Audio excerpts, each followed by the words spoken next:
It is a fearful thing to love what death can touch. A fearful thing to love, hope, dream, to be and oh, to lose. A thing for fools this, and a holy thing to love. For your life has lived in me, your laugh once lifted me, your word was a gift to me. To remember this brings painful joy. 'Tis a human thing, love, a holy thing to love what death has touched. It is with much sadness that we gather today to honor the memory of Catherine Coffer Christoffel. We recall the blessings of Kathy's life. We are thankful for all that was good and true in her life, and for the precious memories which shall endure. My name is Rabbi Sharon Stiefel, and I am joined by Rabbi Joey Glick. The words of the psalmist have brought comfort to people throughout the generations, and so may they bring comfort now. Psalm 121. I sing these words, which translate to, I lift my eyes to the mountain, and from where will my help come? With the kavanah, with the intention of Mr. Rogers' great advice to look for the helpers. And I sing these words for Kathy, who was just, from what I've heard from you all and Rabbi Stiefel, was such a profound helper. We sing together these words of looking for the helper and looking towards each other to figure out where our help will come going forward. Esaenai el harim me'an yavo Israel. Esaenai el harim me'an yavo Israel. Ezri me'im Adonai Oseh Shamayim v'aretz. Ezri me'im Adonai Oseh Shamayim v'aretz.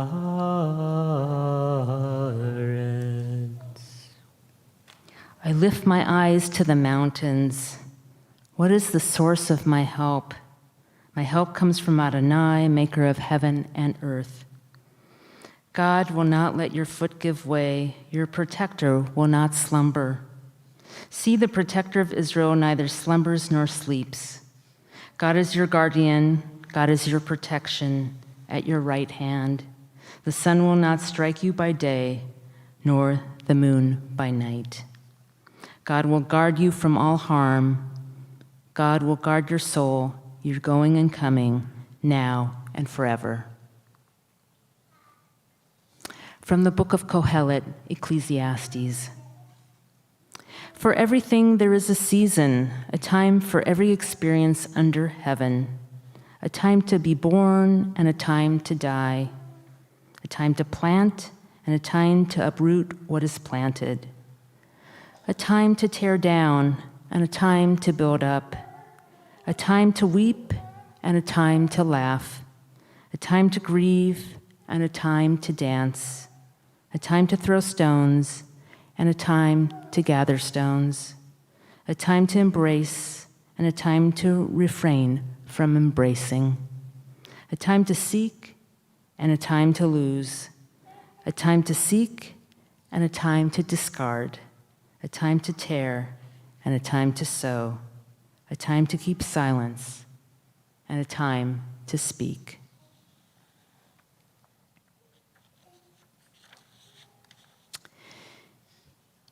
In March of 2022, Kathy wrote on her Caring Bridge site, I have started writing haikus, a practice that calls me to that calls to me more than a traditional journal. I'm learning to think in the haiku 3-line structure: 5 syllables, 7 syllables, 5 syllables, to capture a single feeling or idea. Here's one that she shared about her mortality. So many things that I thought would be forever, but not one was. And here's another one on death. Death's not a monster bursting and screaming at night, just a fact of life. At this time, I'm going to invite Kathy's son, Kevin, to share some words, his own words, and then words that his sister Kim wrote.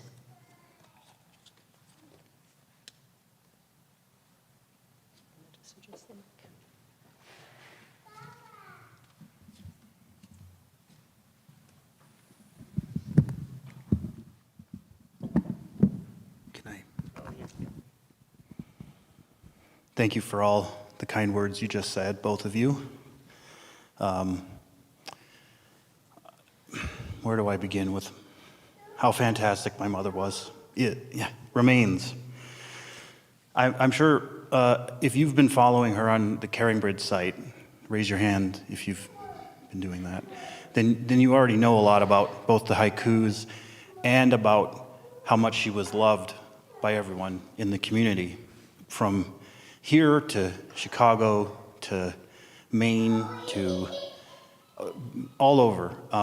She touched the lives of so many people through her work, but also through being a wonderful person. And I'll start by briefly letting you in on her professional life. Some of you may actually have worked with her, but she was just a pioneer in the field of gun violence prevention amongst children, obesity prevention. She pioneered, she had so many programs that she started that had acronyms, and she loved to come up with the acronyms. That's something I recently learned. So I didn't know that about her until my sister and my aunt told me about that like a couple days ago. So that's her professional life. But if you want to know about her professional life, you can actually look it up because she has, she's documented. You can find that stuff. If you Google her, you'll probably be able to learn a lot. I'm going to talk about me. It's tough to raise kids. If you are any parents here, raising children to adulthood is a monumental task. Raising me to adulthood was Mount Everest. When I hit 16 and I got my first car, that gave me a license to do more or less whatever I wanted, I thought.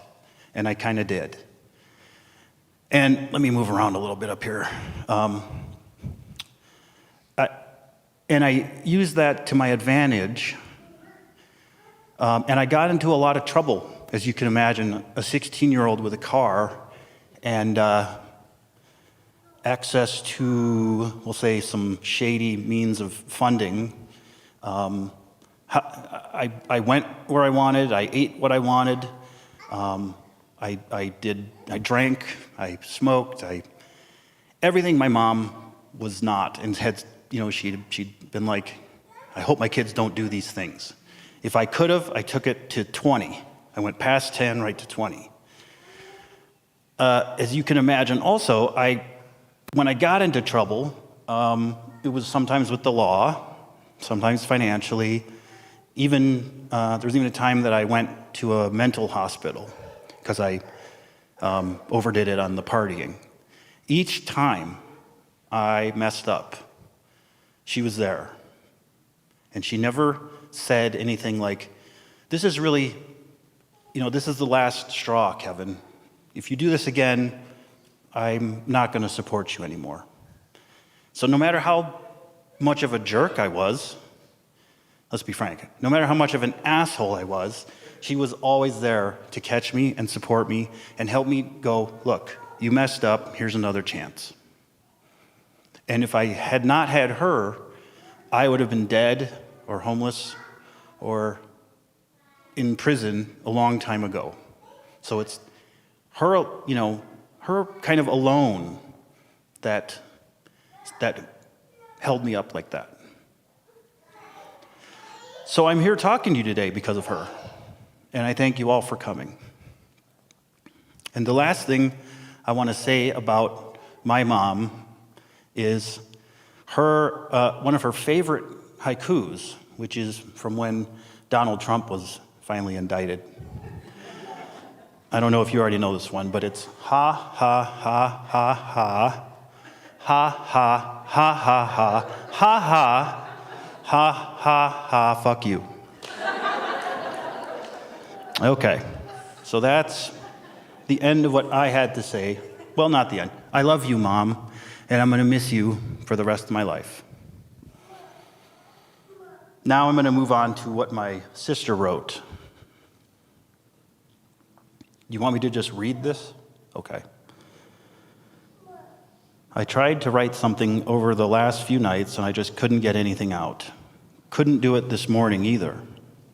But my mom and I often talked a lot about how we wrote in the same way, that it would be germinating and spinning around in our brains. I don't read that part. Working back here. And then, at some point, it would just come flowing out, kind of fully formed. So that's what happened driving to pick up my brother and his family this very morning. One of the things that was so admirable about my mom, among the many things, was that she was willing to learn and admit she was wrong and say she was sorry and change and learn and do better. One of the things that makes me most sad about her dying so young is that we had so much more time to live together as friends. It's very true. We talked about how lucky we were to get to this point where all three of us are settled adults and we are all honest and loving and open with each other. That we can turn to each other for loving consultation and support. And that not everyone gets that with their parents. Part of what she and we gained from this hellacious experience of cancer was learning so much about her and our lives and relationships. And I had the best relationship that I had ever had with her, and she had the best relationship with herself that she had ever had. She made me who I am today, and I helped make her who she came to be. I'm just going to miss her so incredibly much, and it's so lovely to hear all of you on Caringbridge who have known her through the various chapters and iterations of her life, which leave layers upon layers, and there's no way to summarize such a complicated person. I just wanted to say to everyone here that knew her that I am also so sorry for your loss, because the world is less without her in it. Thank you all for loving her.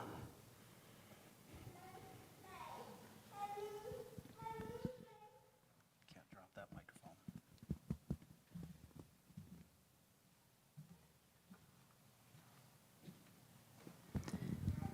Thank you, Kevin. Thank you, Kim, for just beautiful words. Beautiful tribute.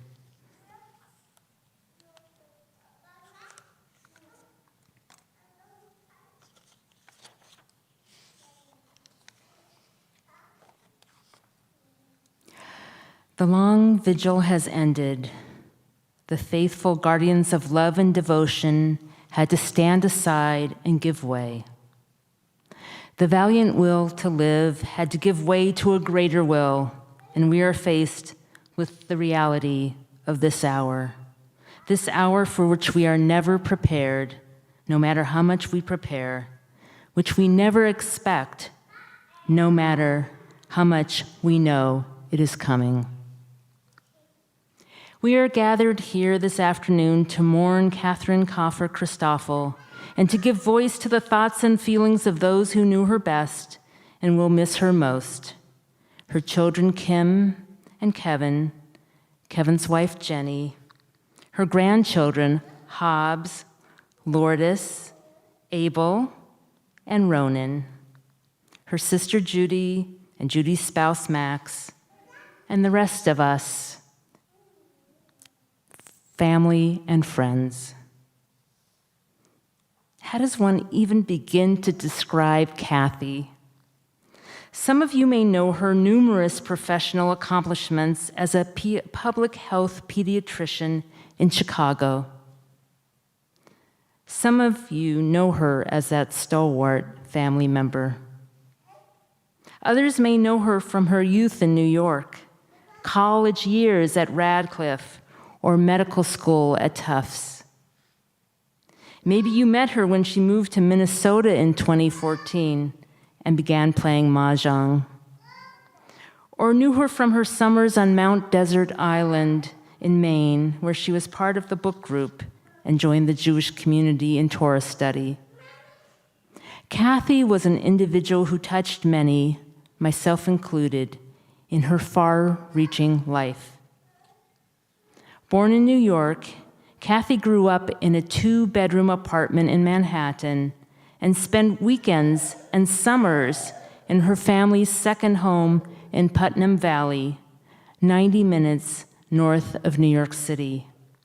Thus began her love of both urban and rural life. In Kathy's own words, "I enjoyed a rural setting, and I've always been a city girl. The rural and the urban complement each other. I need both, and they feed me in different ways." The summer Kathy turned 16, she went as a rising high school senior to Jackson Laboratory, a biomedical research institute in Bar Harbor, Maine. Reflecting her interest in science, it was a National Science Foundation program. She would return there as a college student and then a counselor. It was through these experiences she fell in love with Mount Desert Island. Kathy was a driven student. Here is one of her haikus reflecting that. "Of all the delights, not one is more lovely than curiosity." After graduating from Hunter College High School in 1965, she completed her undergraduate work at Radcliffe and went to Tufts Medical School. She moved to Chicago in 1973 and made it her home. It was in Chicago she immersed herself in both being a mom to Kevin and Kim and pursuing her career. As Kim put it so eloquently, Kathy was a badass doctor. A mover and shaker as a pediatrician, researcher, and public health advocate. In her medical career, she focused on issues she cared passionately about, especially preventable public health issues like gun control, obesity, car safety, and bike helmets. She was on the faculty at Northwestern Medical School teaching about violence as a public health issue. As one of the early leading advocates to protect kids from guns, she was featured on Oprah in 1989. She coined the slogan, "Protect kids, not guns." When she eventually became disenchanted with the lack of progress being made on gun safety, she shifted her focus to work on childhood obesity. As Michelle Macy wrote, Kathy, with her background in public health, understood that significant threats to children's health, including violence, gun violence, and obesity, could not be addressed through management and treatment in doctors' offices alone. Kathy, who was often referred to with her own acronym, KKC, founded numerous organizations, as Kevin mentioned, all with catchy acronyms, including Smith Child Health Research Program, SCHORE, S-C-H-O-R-E. Handgun Epidemic Lowering Plan, HELP, H-E-L-P. The Pediatric Practice Research Group, PPRG. The Child Health Data Lab, CHDL. The Injury Prevention and Research Center, IPRC, and the Consortium to Lower Obesity in Chicago Children, CLOCC, C-L-O-C-C.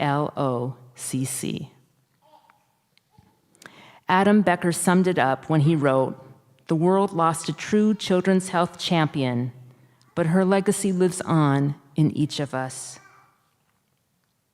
In my last conversation with Kathy a little over a week ago, after I commented on all the tributes that were pouring in about her on her Caring Bridge site, she remarked that Mentor was her middle name. Kim recalls that in recent years, when accompanying her mom to doctor's appointments in the Twin Cities, medical practitioners quickly recognized Kathy's medical knowledge. Kim would tell them that her mother was kind of a big deal doctor.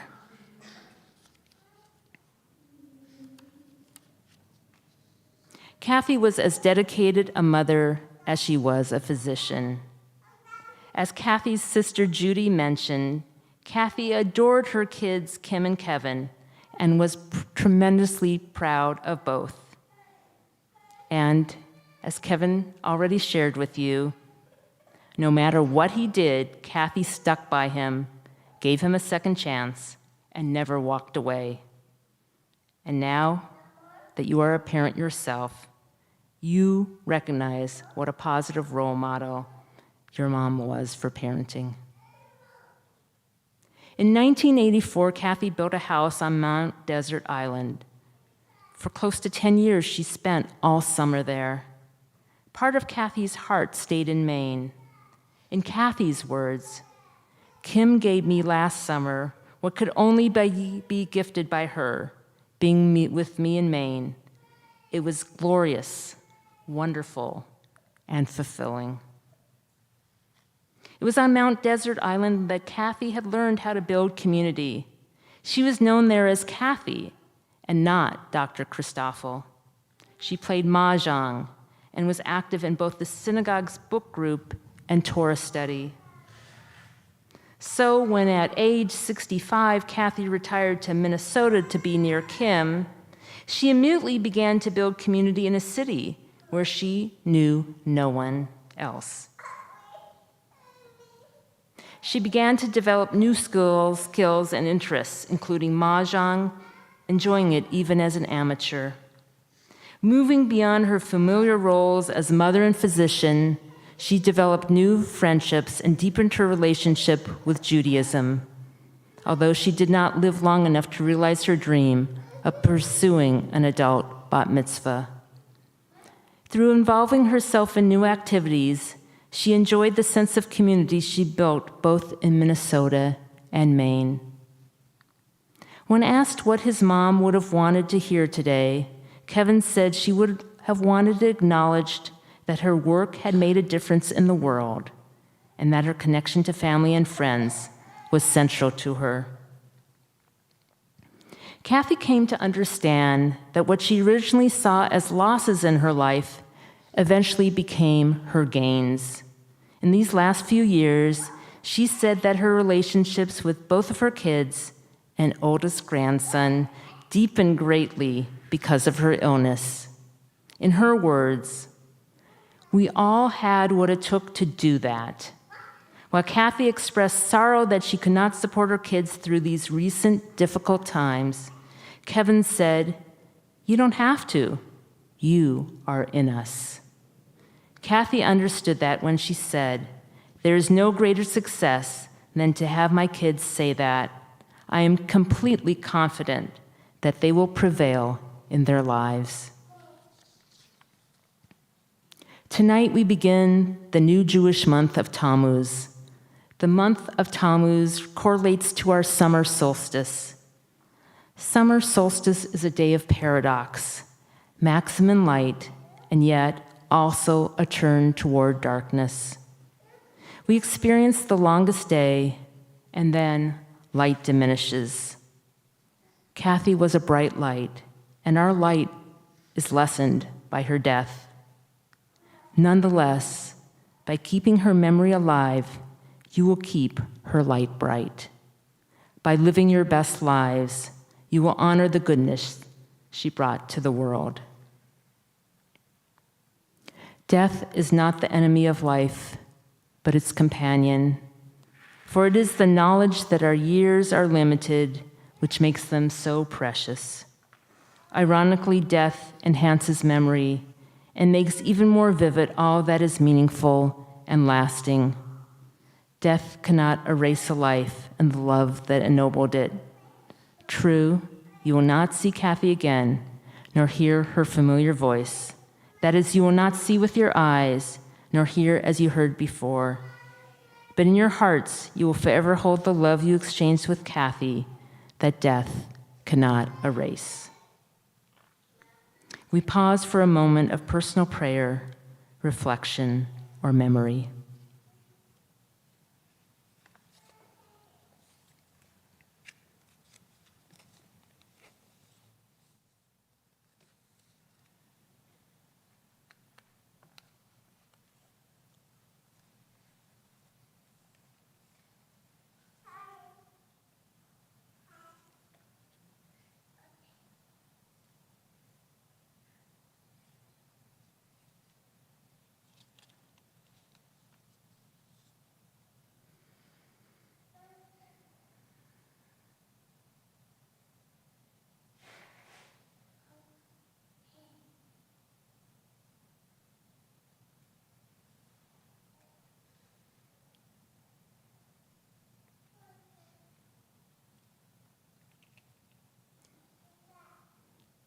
Please rise as you are able for the El Malay, the memorial prayer.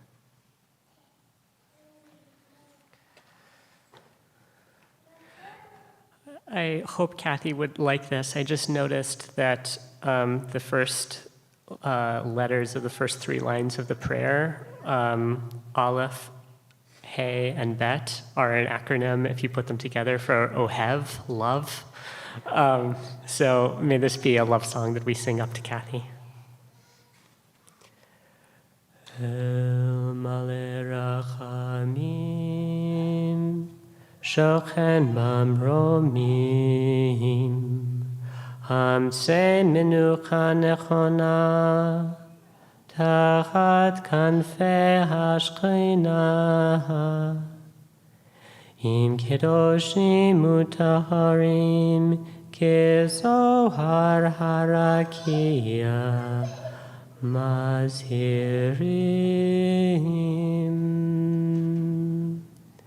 Et Nishmat Catherine Bat Sonia Ve George Shehalacha Leolama, Bala Rachamim, Yatztireha Betzeter Kanfa Leolamim, V'yitzor Bitzor HaChayim Et Nishmata, Adonai Hu Nachlata, V'tanua B'Shalom, Ad Nishkava V'namahar, Amen.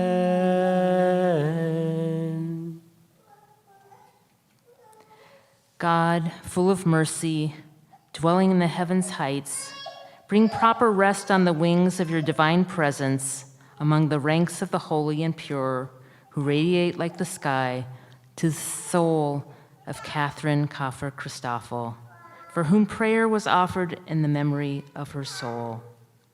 Therefore, the merciful one will protect her soul forever and will bind her soul with eternal life. The everlasting is her heritage, and she shall rest peacefully at her place of rest. And let us say, Amen. There will be a Shiva service tonight and tomorrow night at 7 p.m. in the community room at the Pillars of Prospect Park. The Shiva service will also be available on Zoom. and the Zoom link can be found on Kathy's Caring Bridge site. The Shiva will include a brief service and opportunities for individuals to share their own stories about Kathy. We conclude with the Mourner's Kaddish, which can be found in the middle of your handout. Yitgadal v'yitkadash shemei Rabbah, ve'almad divrach hirutei, ve'amlich malchutei, b'chayechon v'yomechon, v'chayei teho beit Yisrael, b'gala uvizman kariv v'imru amen. Yehei shmei Rabbah mevorach le'olam omei omaya. Yitbarach v'yishtabach v'yitpa'ar v'yitramam v'yitnaseh v'yithadar v'yitale v'yitalal shmei dekudesha brihu le'ela min kol birchata v'shirata tushbachata v'nechemata Damiran bi'alma v'imru amen. Yehei shlama Rabbah min shemaya V'chayim aleinu v'al kol Yisrael v'imru amen. Oseh shalom b'mromav, hu ya'aseh shalom, aleinu v'al kol Yisrael v'al kol yeshvei tevel v'imru amen. May the one who makes peace in the heavens make peace here on earth for all Israel and for all humanity, and let us say, amen. And may Kathy's memory service for an inspiration for all of us, all the days of our lives. This concludes our service.